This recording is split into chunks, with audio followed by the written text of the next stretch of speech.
that I think are challenging. Not because they're particularly esoteric. They're actually quite this worldly. But they really represent a different worldview. There is no such thing as a message that gets given. Could you scoot over? I'm working with my peripheral vision. I just want to be able to see you, and I can't now. You just give me like 6 inches, and I'm golden. Thank you. Thank you so much. I couldn't physically push the stand back anymore. There's no such thing as a message that's given sans or devoid of a cultural medium. Let me say that again. Any spiritual message you receive, any religious teaching you receive, any statement of value you receive, any moral teaching you receive, anything you learn, always comes in a particular cultural delivery system. There is this idea that we're looking for perennial philosophy.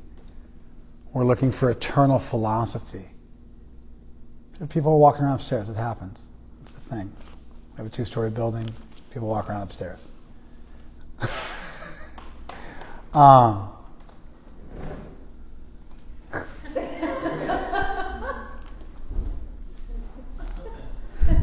Now I'm disturbed.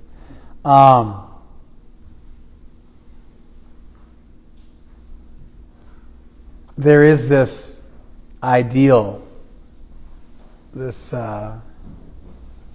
romantic notion that you find perennial philosophy, a universal teaching, and that universal teaching is true in all places and all times. That's the goal of philosophy, and even more so for theology, even more so when you get into theology, because when you're dealing with theology, which essentially is philosophy with God attached, then you get to reference an eternal anchor point that everything revolves around, and therefore there's the promise or the hope or the possibility of a teaching which is true in all places and all times.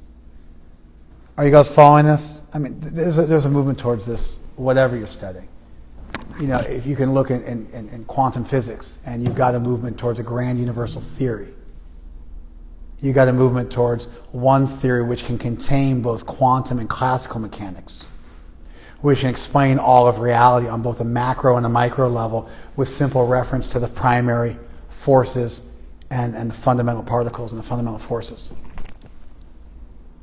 Gravity and electromagnetism, strong and weak nuclear force. Strong nuclear force is what holds atoms together. And weak nuclear force is what causes radioactive decay.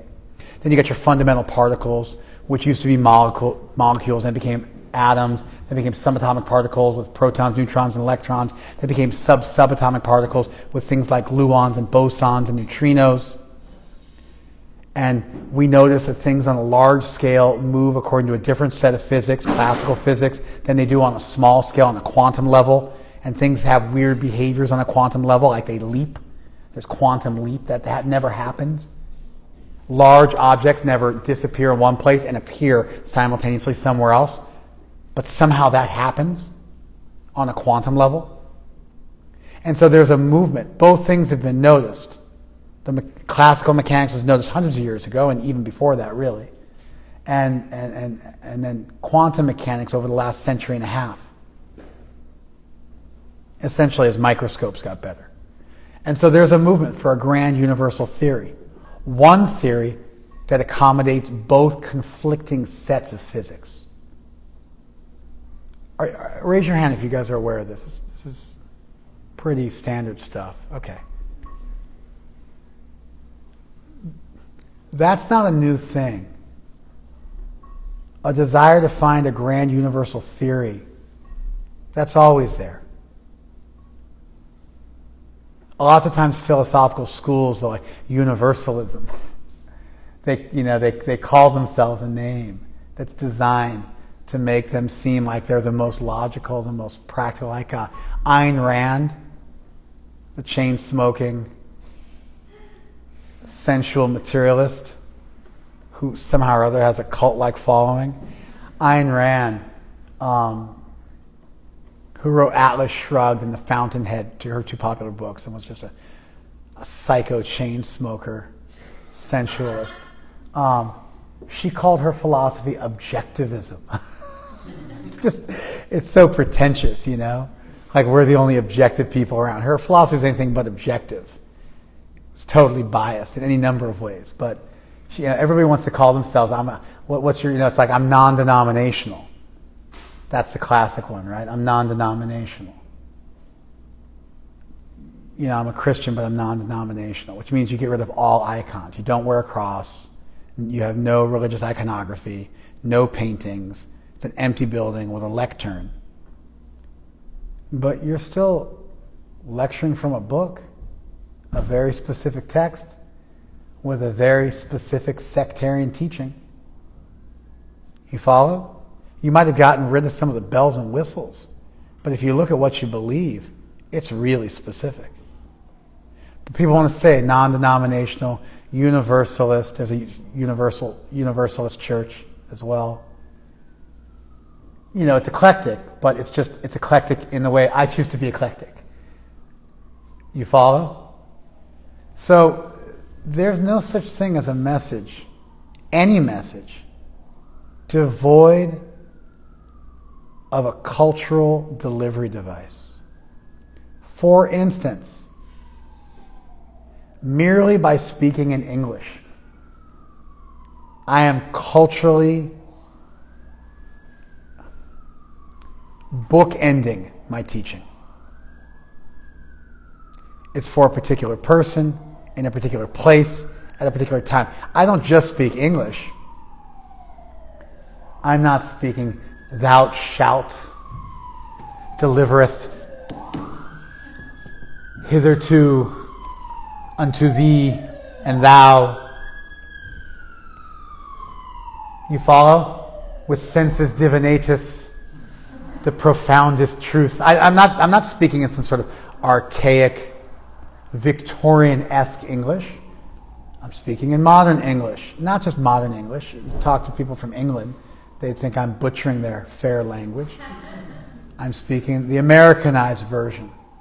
I have all sorts of cultural reference I can utilize, all sorts of idiomatic phrases I can utilize, examples I can give that are so specific. You follow? I can discuss BLM. That's just a year. I'm not saying the civil rights movement or black rights, brown pride is simply a year old. But that BLM isn't even that old. It's 2013. After the death of Trayvon Martin, it was begun, incorporated. But BLM as just a single reference point, like if you type in BLM onto your iPhone, if you're a human being and you have an iPhone, and you're not a greenie, even that, knowing what the difference between a greenie and a bluey is. But if you type in BLM into your iPhone, you know what comes up? Cha-ching. That sign comes up. You follow? Which predates the civil rights movement. But that comes up with, different shades of brown as a fist. It's so standard now, it's woven its way into our emoji language. 2 years ago, that wasn't the case. I can talk about cancel culture. That's a really recent phenomenon. The statement, cancel culture, and all the paragraphs of, you follow? SJW. social justice warrior. And that, even using the term SJW defines you as a right-wing, Republican, Texan, white male landholder, captain in the military. He's actually a captain in the military.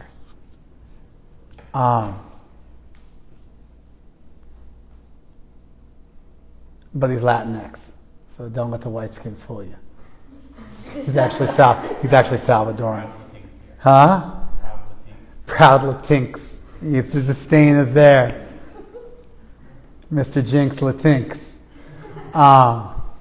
So that's just stuff in the last couple of years has become ubiquitous and all pervasive.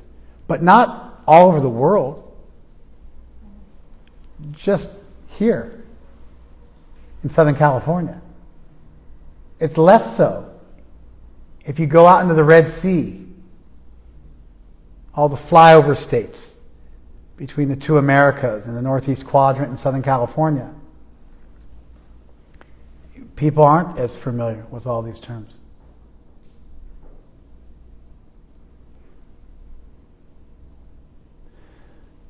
Everything comes in a cultural package. Even the idea that you want something without the cultural package, just pure, objective, universal philosophy, without any bells or whistles, that itself is about 100 years old. That's a Eurocentric, postmodern philosophical idea. See if you guys can follow this.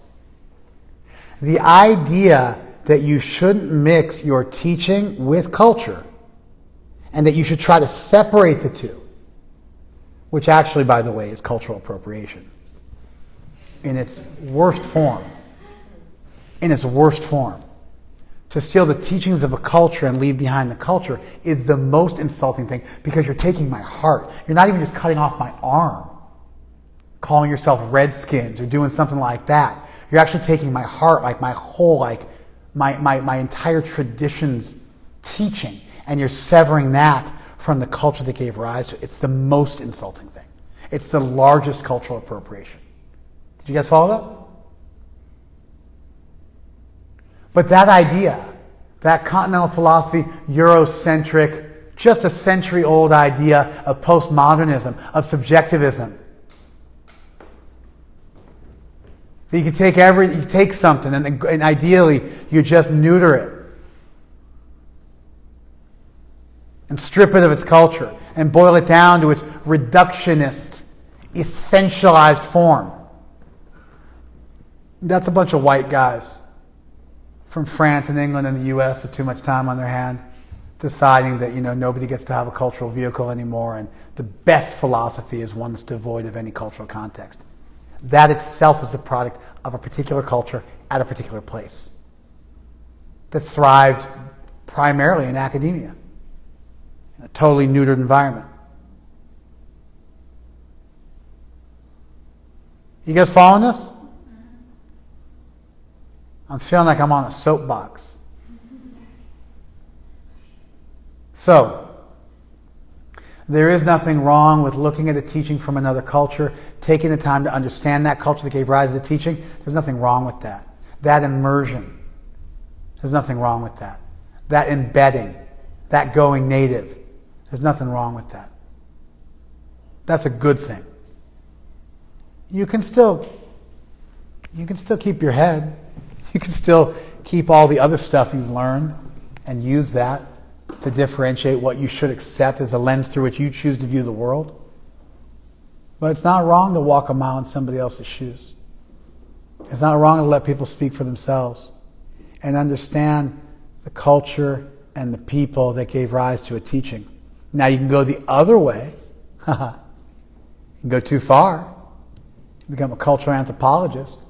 And you can assume that every religious phenomenon that exists is merely the product of a culture. That's also ridiculously insulting. Like, for instance, if somebody says, hey, I believe in, I'm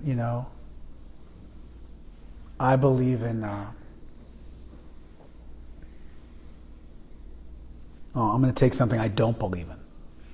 I believe in good and evil, a dualistic world, God and Satan. There's actually no word in Sanskrit for evil. How crazy is that? There's no word in the Sanskrit language for evil. There's any number of words like pop and kilbisha we're gonna actually encounter today for doing something wrong. But there's no actual word in Sanskrit for evil, the way evil is understood in English philosophy and theology, a primal, malicious, fundamental quality, a base, fundamental aspect of reality that is malicious and sadistic at its core. Doesn't exist. Indic philosophy is a pure soul theology, that the self is fundamentally pure, always, and therefore nothing can ever truly and fully contaminate you for all time. Of course, there's no possibility of an eternal hell based on that idea. There's also no possibility of an eternal hell if you believe in an all-good and all-powerful deity, because why would an all-good God want you to be doomed forever, and why would an all-powerful God let it happen?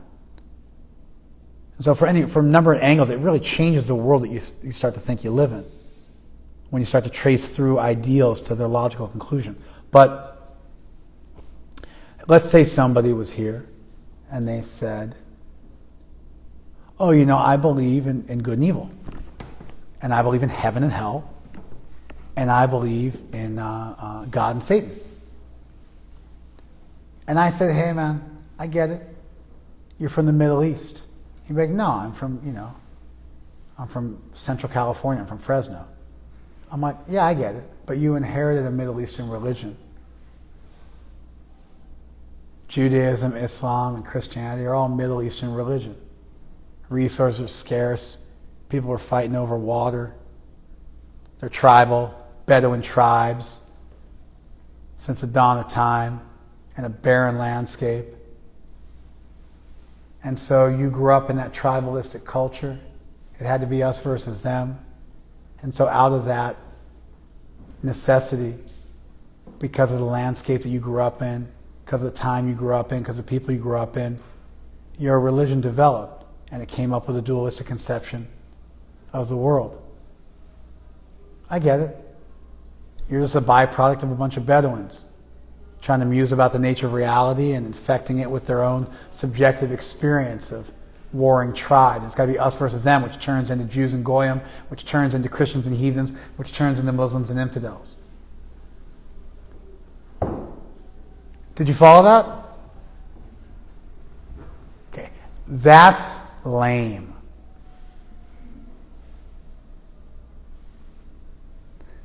Here's why that's lame. First of all, I kind of believe all that. You follow? It's lame because I'm assuming at the outset, without giving any evidence, that there's no spiritual truth to anything these people believe. And I can account for everything they believe simply by looking at societal factors. Therefore, I'm assuming atheism. And I'm assuming that there's a sociological and a cultural explanation for every single thing they're talking about. And they have absolutely no purvey. They have no rights to any kind of spiritual truth. Did you follow that? I've taken what would be a tertiary or auxiliary argument at best, and I made into a primary argument that's totally dismissive of their primary contention, namely that there's something beyond this world, that there's something spiritual that exists, that there's a creator of everything. And without troubling myself to actually attack their primary ideas, I just reduced them all to being mere cultural phenomena. That's the other side. On one side, you're trying to divorce something from its culture and thinking that's pious, which itself, like I said, is a culturally specific idea. And on the other side, you just assume that every single thing that they believe is cultural, and you dismiss any of their truth claims without even bothering to argue against them. Did you guys follow that? That's the second time I said it, maybe even the third. I'm going to say it one more time. So listen up, Buttercup. For any of you who didn't quite follow that, this is for you. Because although it's not esoteric, I am juggling like a couple of balls at this point. We're spinning a couple of plates. We should not try to artificially co-opt philosophy and divorce it from cultural and assume that that's pious or that like the goal. That just means you've been infected by the cultural ideas of academia over the last 100 years and you're just a religious zealot following postmodernism. And it's offensive. On the other hand, we shouldn't assume that everything is just cultural and nullify people's truth claims without actually bothering to take the trouble to engage with them. If I wanted to debate with that good and evil guy, I'd have to say, hey,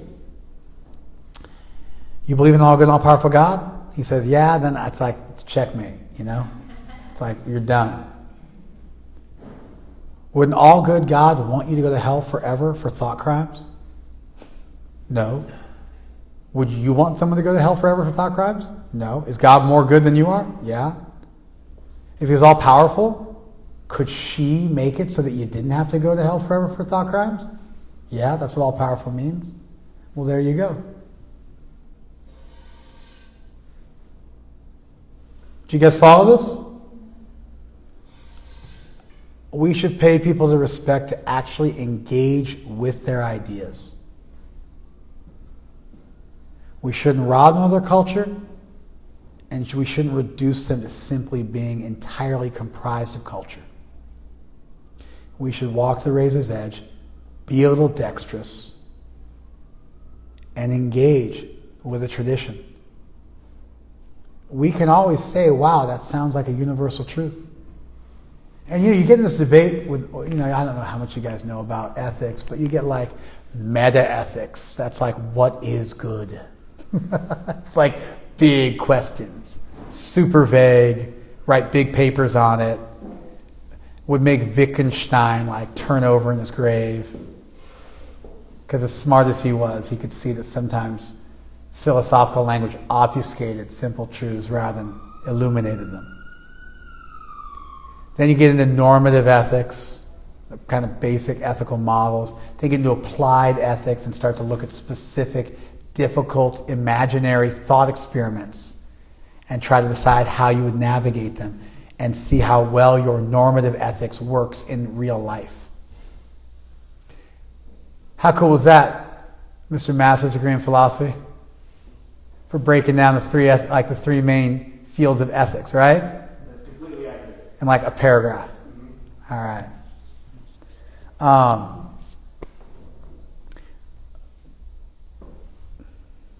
I have no idea where I was headed with all this. Just like the village idiot over here. I was talking about being dexterous. Oh, you get pragmatic ethics.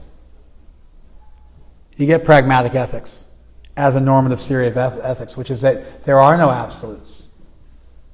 And you should adopt an ethical model because it has value in that place and that time, and to be ready to jettison it in a different circumstance.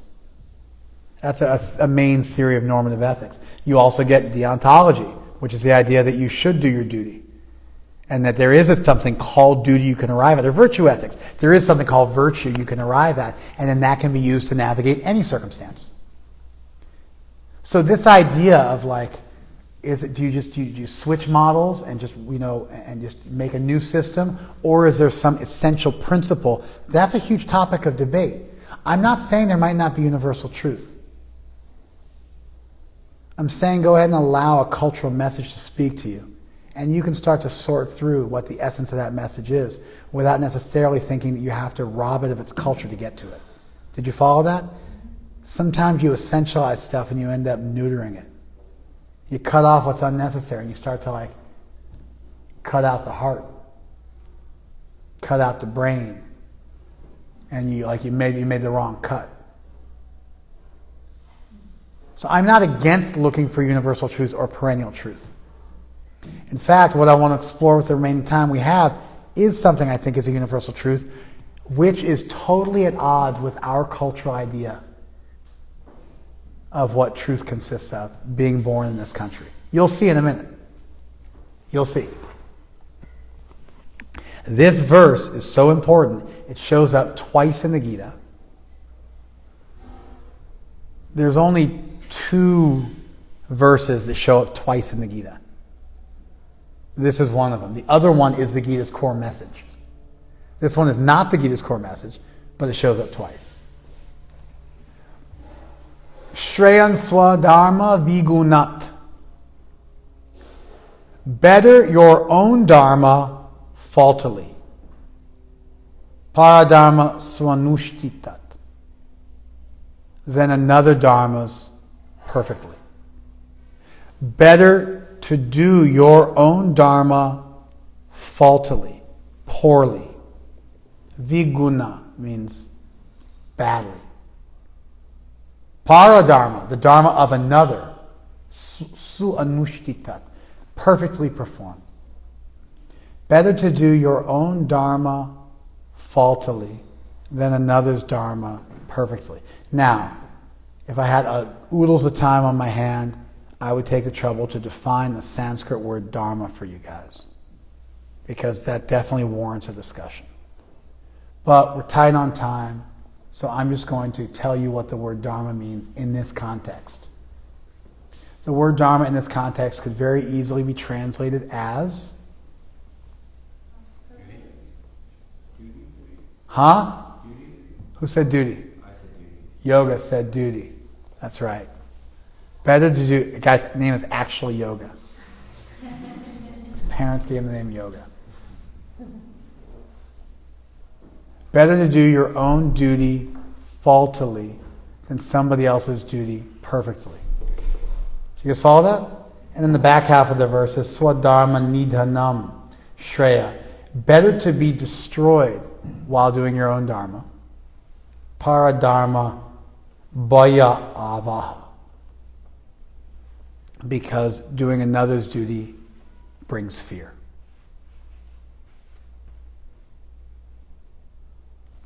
And then in the other place where this is mentioned, at the end of the Gita,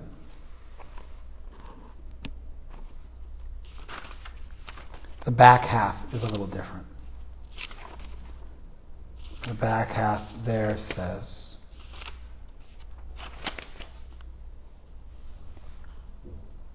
Swabhava niyatam karma kurvam na apnoti kilbisham. Swabhava niyatam karma. Working according to your nature. Kurvam na apnoti kilbisham. Doing that doesn't make you attain any fault. It's faultless. Doesn't invite sin. Isn't wrong. Better to do your own dharma badly than another's perfectly. Better to be destroyed while doing your own dharma, because doing somebody else's invites fear. If you work according to your nature, then you'll never invite stain. You'll never invite dirt. Did you guys follow the verses? So I got some issues with these verses. Number one, if I can do somebody else's dharma perfectly, and I can only do my dharma poorly, but I can do somebody else's perfectly, what does that mean? It might be my dharma. You follow? If I suck at driving, but I'm really good at working with wood, maybe I should take the bus and be a woodshop teacher.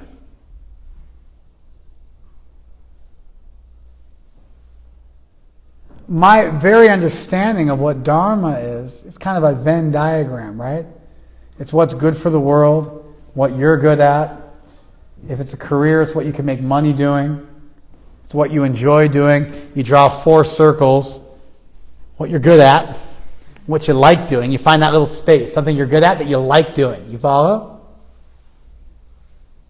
And that's also, you can make money doing it. You make another circle. You find that little spot where all this, and then if it's good for the world. And you get those 4 spots together, and that's what you should do. But the idea that what is my dharma is like something I suck at or I'm going to do poorly, that goes against my very understanding of what dharma is. Do you follow this? I think a little context is important too. Who was Krishna talking to here? Arjuna. What was Arjuna about to do? Kill a bunch of people in a holy war. Now, I don't want to deal with the holy war thing just yet. Actually, I don't want to deal with it at all. Because I'd like to define dharma and even the word yoga, because I think that'd be good for everybody. But I'd also probably like to troubleshoot the idea of holy wars. Because definitely like in the last 25 years, that's been a hot topic. Islam and jihad wasn't crazy when I was a kid. I grew up in the 70s and 80s. Osama bin Laden was sponsored by the CIA. Do you guys know that? Did you know that Osama bin Laden volunteered to bring his army from Afghanistan to Kuwait to kick out the Iraqis when they invaded Kuwait? Let me say that again. Osama bin Laden in 1991, the end of 90, beginning of 91, when the first Iraqi war took place, before most of you children were born, Osama bin Laden offered to go to Kuwait with his army from Afghanistan, which just a couple years prior had finished a 10-year war where they kicked out the Russians, and battle the Iraqis back and give Kuwait back its land. Do you know this? You're a history teacher, so. How many of you people knew that? Raise your hand. Not many. And Kuwait said, no thanks, the U.S. has offered 500,000 troops. I'll take the U.S. Man, the world would look so much different. The world would look so much different. I don't even know if it'd be better or not, but it would look a heck of a lot different. Osama bin Laden's troops would have been severely depleted. His capacity would have been severely marginalized by that. And he was so offended that Saudi Arabia, who was the ones who made the vote, took us over him. He was a Saudi national. That began his campaign of bombing U.S. targets all through the 90s, which culminated in 9/11.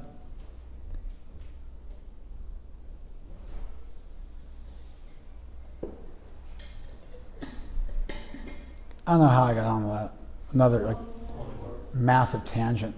Yeah, so Osama bin Laden in the 80s was our buddy. The CIA sponsored Osama bin Laden, taught him how to fight, because they were fighting the real enemy. Who was the real enemy?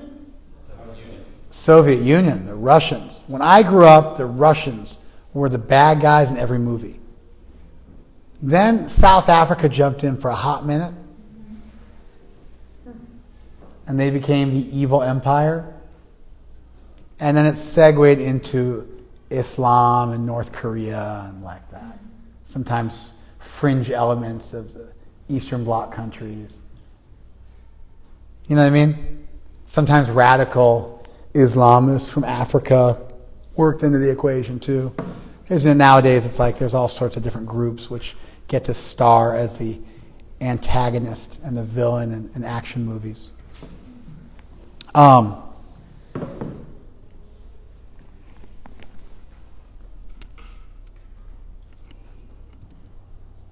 Yeah, you know, it's like, really, if you want to talk about a holy war, it's just pretty simple. Is violence ever justified? The answer is yes. If you say no, violence is never justified, well, what if a child was being murdered? And the only way to stop it was to kill the person. Would you do it? No? Okay, how about 10, 100, a million, a billion? every child in the entire creation. At some point, anybody who's being honest will have to answer, yeah, I would stand up for them. That means you just acknowledge that there be violence was acceptable. You follow? There was a misogynistic joke I grew up with that I'm not at my church, so it's like a satellite of my church, so I can say stuff like this. This is a misogynist joke I grew up with that communicates this point very nicely. You ask a girl, and we should just fix the joke and start asking boys this question. But you ask somebody, would you sleep with so-and-so for $1? Right? And they say no. No, I butchered the joke. It's good, I'm out of practice with it, right? That's a good thing. Would you sleep with so-and-so for $1 billion? And they're like, yeah. And you go, well, how about for $10? $10. I'm like, no. What do you think, I'm like a sex worker? And you say, yeah. You just told me you were, because you do it for $1 billion. I'm just trying to find out, like, where the price is, like how low you're willing to go. You get the joke? As soon as you acknowledge that in any circumstance violence would be the appropriate measure, you're acknowledging that violence in some circumstances is allowable, and now what we're discussing is where that line of demarcation is.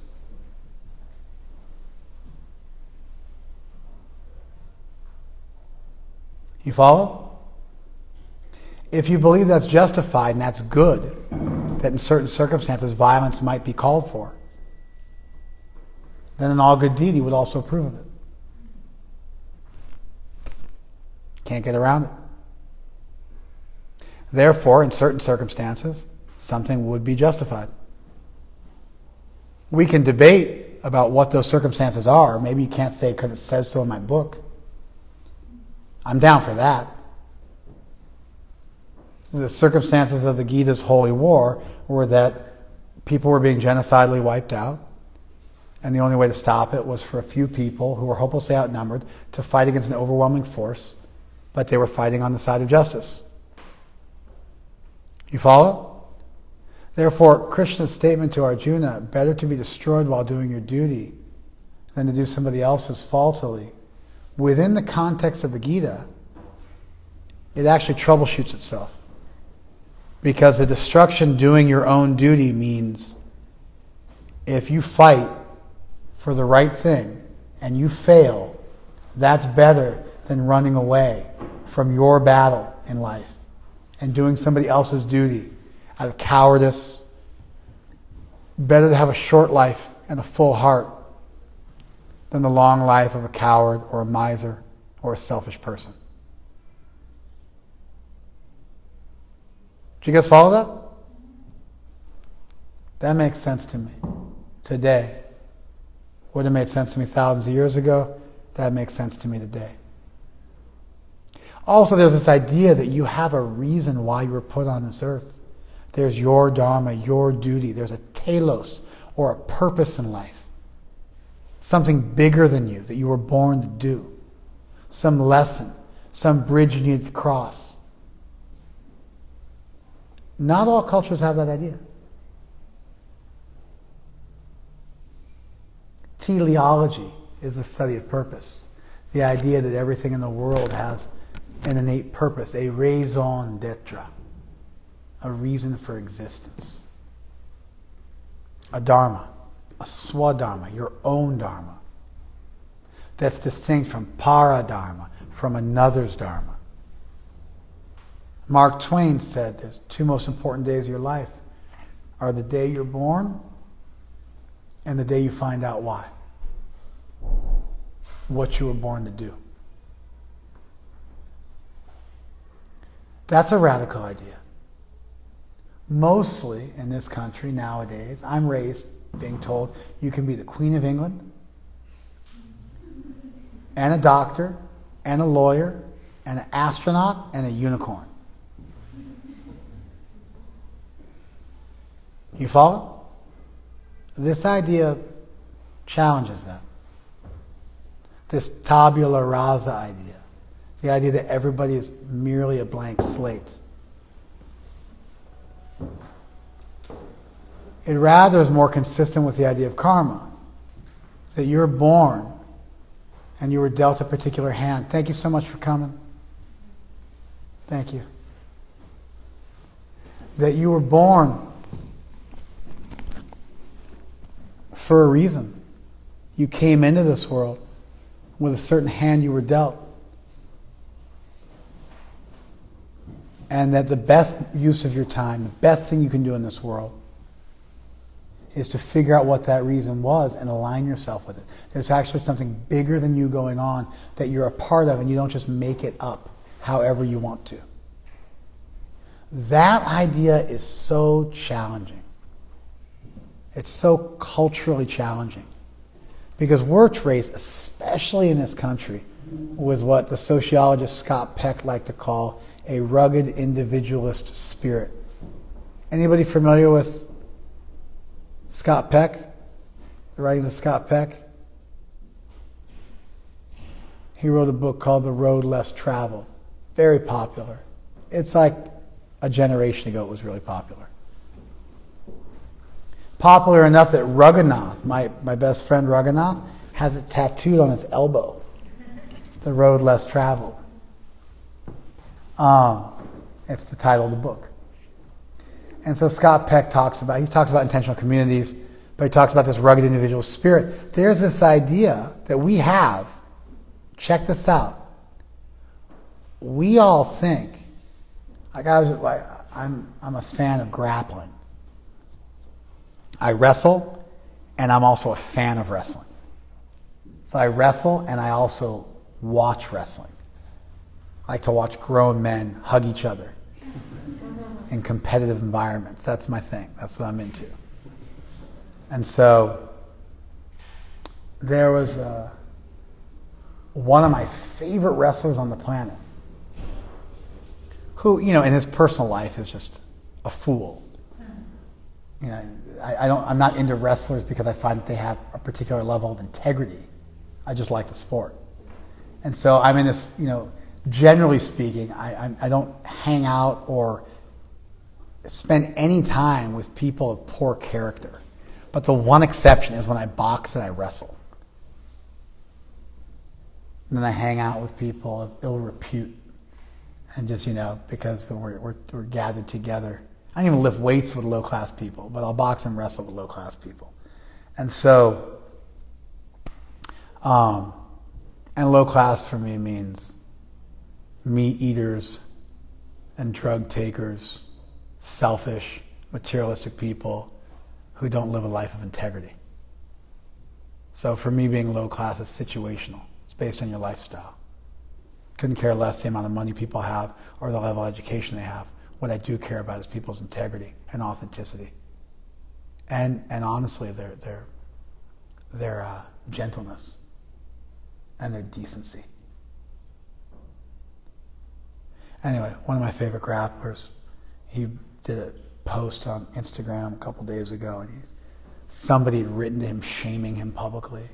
Your mother and father wouldn't be proud of you. You just post pictures of women's derrieres, that's a fancy way of saying butts, all day long on your site, and you're just offensive and misogynistic and this and that.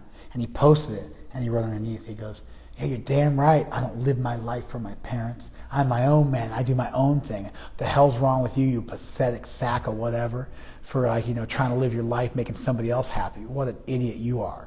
And then everybody, hundreds of people, tens of thousands of people liked the post. Hundreds and hundreds of people were writing, "Yeah, BLM." And it was like a whole rah-rah, "Viva la raza," a whole thing,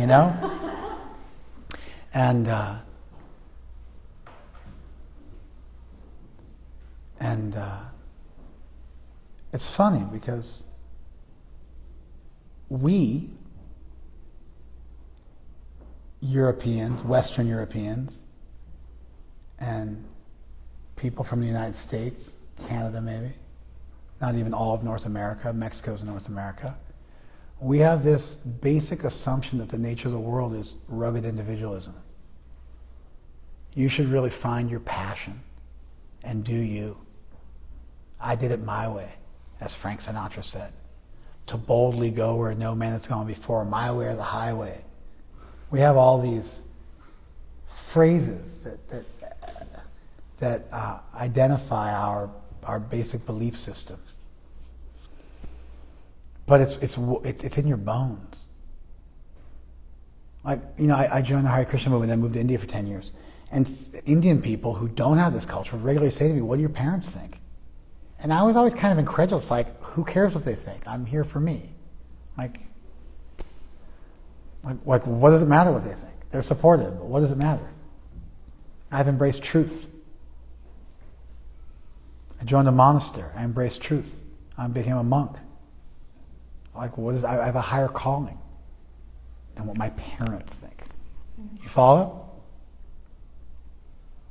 That's individualism. Most of the world, like, I don't know, 6 billion people plus, they don't believe that. They believe in something called familism. You guys know what familism is? It's pretty simple. At my core, I am the member of a tribe. My family. My community. And what is good for me is what is good for them. You ever buy that cool 7th generation laundry detergent? They say it's a Hopi Indian saying. That every decision you make, you should think about 7 generations. That's familism. You're not just you, doing you, for you. You're a part of something much bigger than yourself. And even if something is difficult for you, if it's good for your tribe, you should do it. You'd be hard-pressed to find somebody who you couldn't twist their arm and get them to agree to this on some level. If your family was going to be killed, but you could sacrifice yourself to save them, would you do it? Would you jump on a grenade? Even if you wouldn't, would you venerate and appreciate somebody who did? Is there ever something that's worth dying for? You're acknowledging there's something more than just you and your happiness. You're acknowledging there's something bigger than yourself. You follow? So if you twist somebody's arm a little bit and come up with enough cool thought experiments, almost anybody will acknowledge this. You have to be like an actual hardened individualist, materialist, sensualist. But practically in our life, most of us live as if we're the only people in the world and our pleasure is what means the most. We don't have a code that we live by. We don't take the time to figure out what's right, to figure out what's bigger than ourselves, to try to align ourselves with something bigger than ourselves, to swim with that current. We assume the current is whatever we feel like doing, as opposed to the current is something bigger than ourselves. And when we find ourselves in this world, we should treat it like an ocean and find the current and swim with it.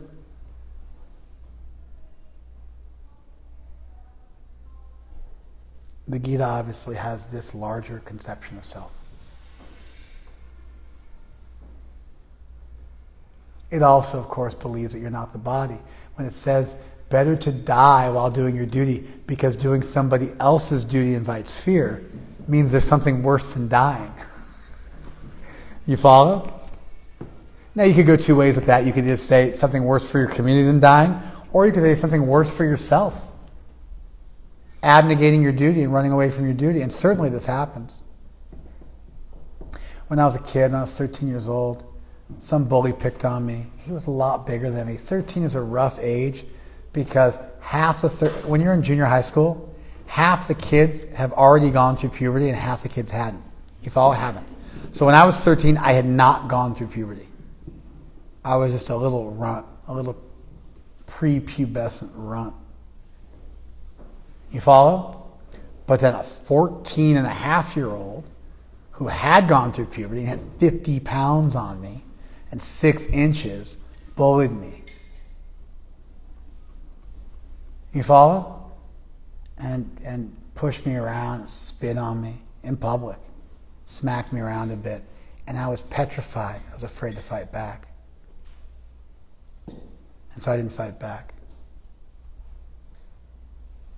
You follow? Next day I brought a knife to school to shank him.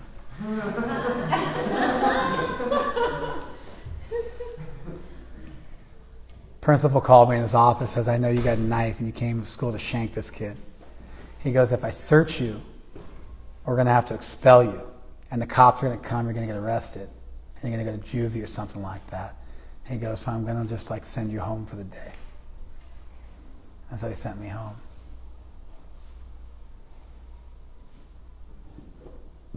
I don't know if I would have stabbed the kid. I probably would have, honestly. I was so humiliated by having been emasculated publicly and spit on. And I've never backed away from a fight since. I was 13 when that happened. And for the rest of my life, I never backed away from a fight. If I thought there was a fight I couldn't win, I just got a weapon as an equalizer. Weapons are actually great equalizers. Better than a woman carrying a pepper spray, take a knife fighting class, carry a blade on you. Massive equalizer. Changes everything. Of course, I'm not recommending that you all actually go out and take a class in Kali necessarily. But if you want to know what makes a difference, even better than a gun, it's usually close quarters. If you get in the mix with somebody, you don't have time to deploy a firearm. You have to be really, really well trained to be able to deploy a firearm close distance. But a knife is easy, and it ends things so quickly. So my life changed from that. I mean, I ended up getting shot a couple times as a kid growing up. But I went down this road where I just did not want to be emasculated ever again, publicly humiliated. And so I just figured, I just kind of this switch flipped, and I just decided, I'll just be violent. That's okay. Huh. I've never told anybody that before, like in public like this. So this is therapeutic for me. I'm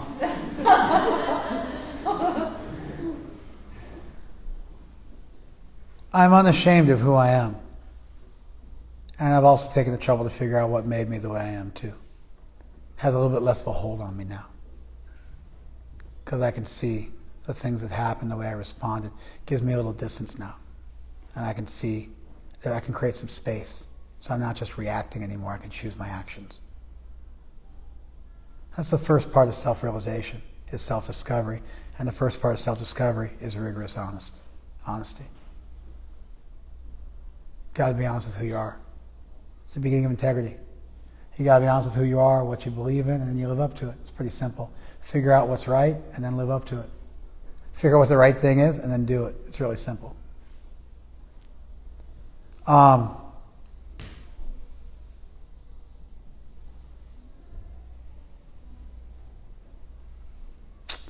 should have just got my ass whooped when I was 13. It took me years to get over that. You know? And like I said, I got shot twice. I got stabbed. I watched friends die. Like I went down kind of a dark road with a dark group of people as a result of that.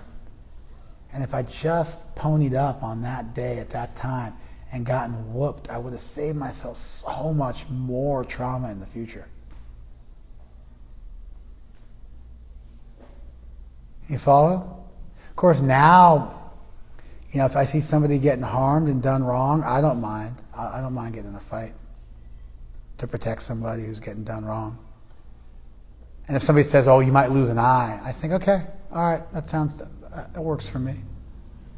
You stick up for this person, they might have a knife, you might lose an eye. I do that math. I think, yeah, I did that. When I was 13, I did that math. It didn't work out for me. I chose the other way, and I regretted it for years afterwards. It took me 10 years to get over that. And the residue is still there.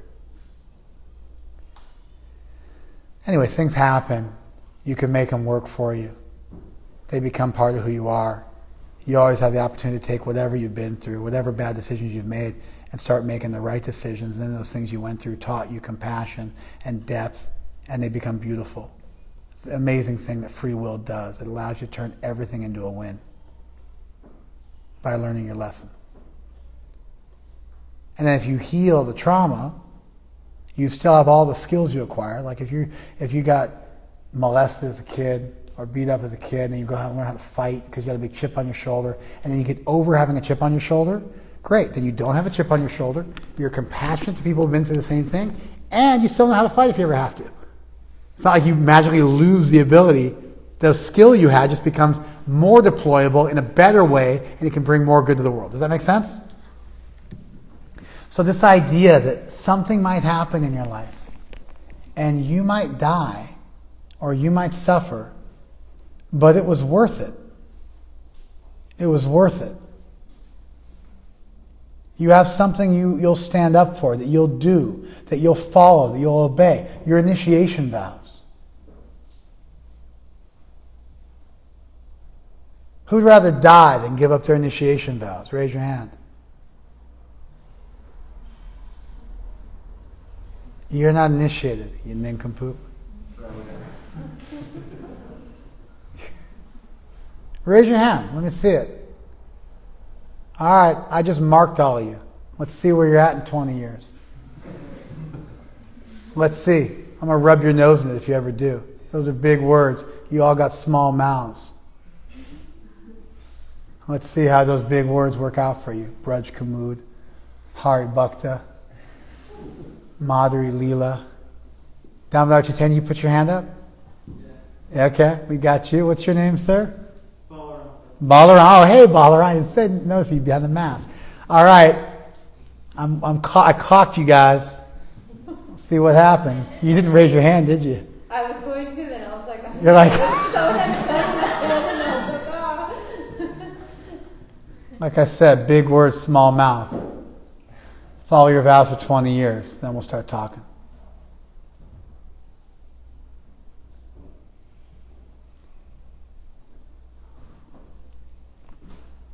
This is a big idea from Krishna to Arjuna. A, this isn't your only lifetime. Don't just think about this lifetime. B, leave a good legacy. Do the right thing even when it's not popular or easy. Leave the right legacy. C, find something you're willing to live for and then spend the rest of your lifetime trying to live up to that ideal. You're not just you. You're part of something bigger than yourself. You're part of a family, a tribe, something larger than you. You're not just a blank slate. You're born into this world with certain lessons to learn. Figure out what those are and learn them. It's not a blank slate. You're born poor in a certain corner of the world. That affects you. Oh no, you can do anything you want to do. Yeah, spoken like a white dude from Southern California.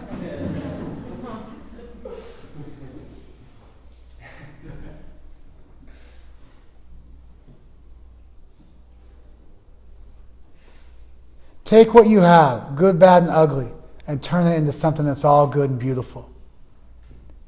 Be a part of something bigger than yourself. Find out what's truth, and then lash yourself to that truth. And make it so much a part of who you are, it's inseparable from you. Let it seep into your bones. So much so that you can't help but be authentic and have integrity and live up to your values. And even the knocks you take along the way, when you fail to do that, those can become the building blocks of success. And you can learn your lesson.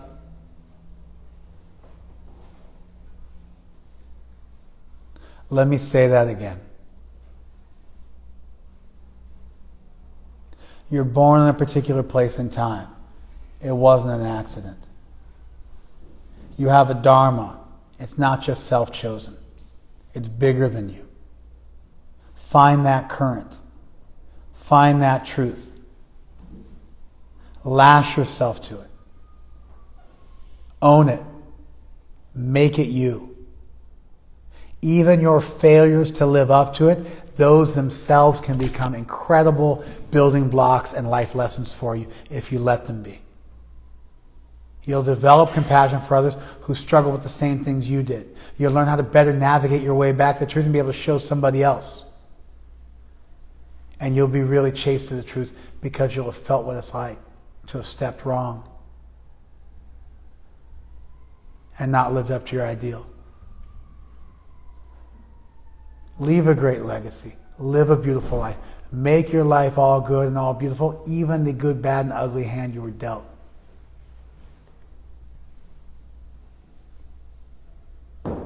These are some of the lessons which are woven into the fabric of that verse. Do your own duty and not another. Better even to be destroyed while doing your duty. Don't start running from stuff and inventing all sorts of self-justifying logics why you should shirk your duty.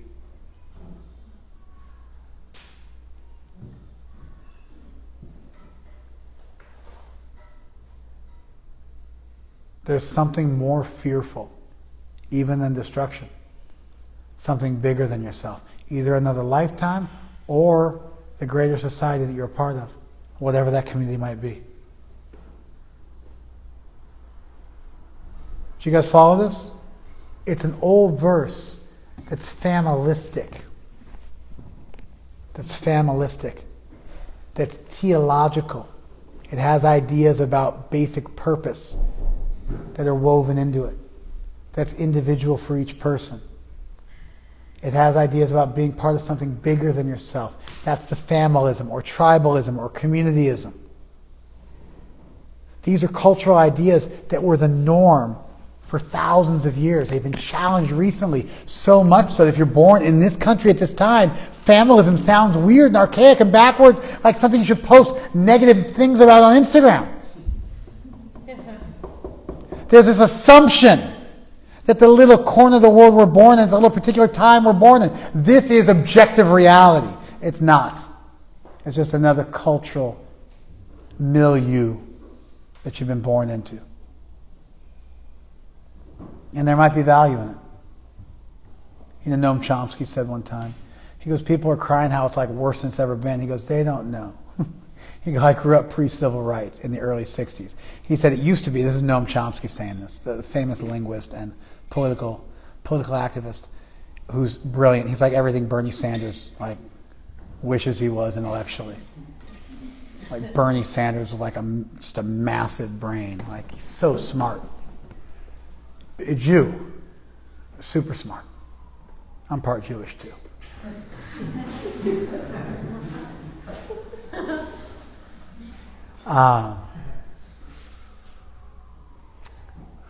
He said it used to be if a man was beating his wife out in public and someone called the police would come up and say, hey buddy, take it inside.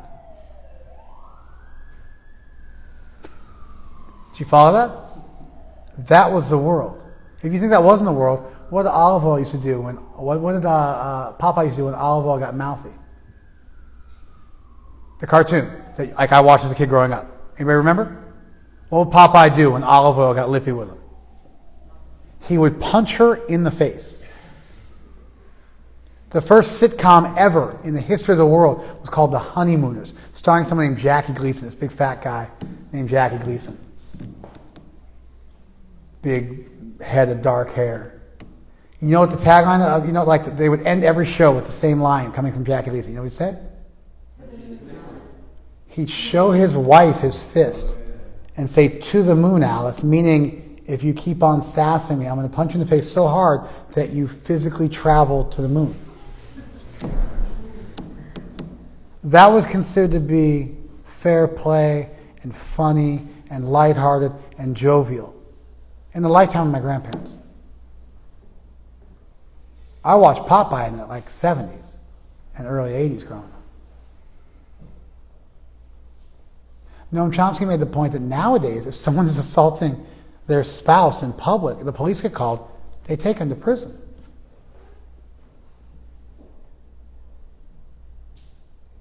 The world in many ways is actually becoming a better place, a more fair place, with more equal rights. We should celebrate that. We should be glad about that. We should push for that. And there's something beautiful if you stretch back a little bit in the old world culture. Familism, the idea that you're part of something bigger than yourself. Teleology, the idea that there's a telos or a dharma or a purpose for every person. And life is about discovering that instead of inventing it. And then you see little remnants that sometimes there's something worth giving your life for. Sometimes there's something bigger than you. Sometimes there's something worth dying for. And we find these things alive in military culture and other places. In a mother taking, there's that famous fossil from Pompeii, from when Mount Vesuvius erupted. You guys know what I'm talking about? Which one am I talking about? It's a husband holding his wife, I believe. It's a mother holding her child. They died. The mother's last act as she was dying was to cover the body of her child with her own body. Didn't make a difference. They both died. The fossil's there. But it shows something about her nature. It was to protect her child at all costs. Like that was her natural instinct. So you look at a verse like this, and you look at the cultural context of the verse, and you study it, and it speaks something about the milieu in which it was written. And as far as I can see, there's some beauty here that's been forgotten largely, that people need to be reminded of. We don't need to run away from the cultural delivery device. In fact, when you look at the cultural delivery device, the message actually sings forth even more prominently.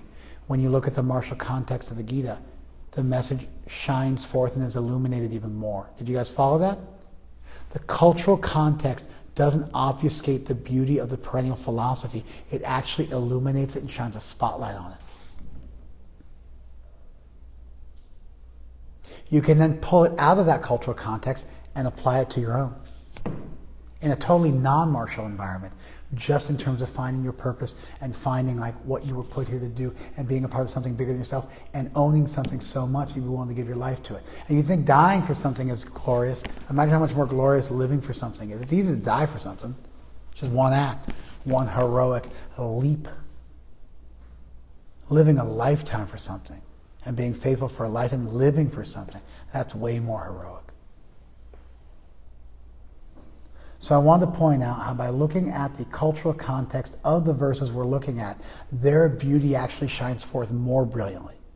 You can then take them out of that context and apply them to your own without being guilty of cultural appropriation.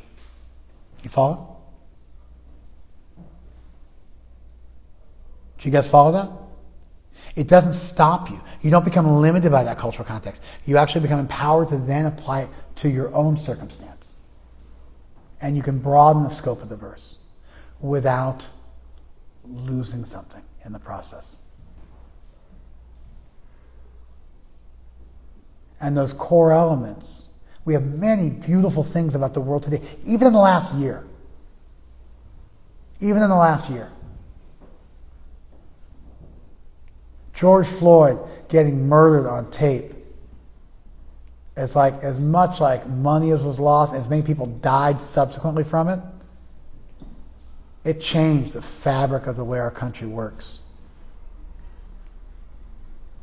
Malcolm X was right. Malcolm X criticized Martin Luther King for standing in a pond and singing "We Shall Overcome," and he called it the Million Man Farce.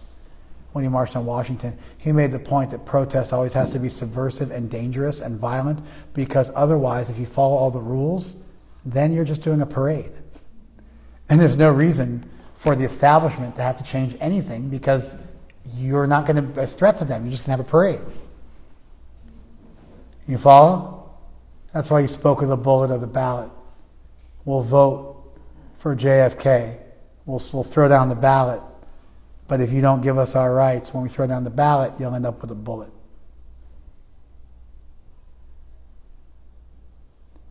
The world changed just in the last year.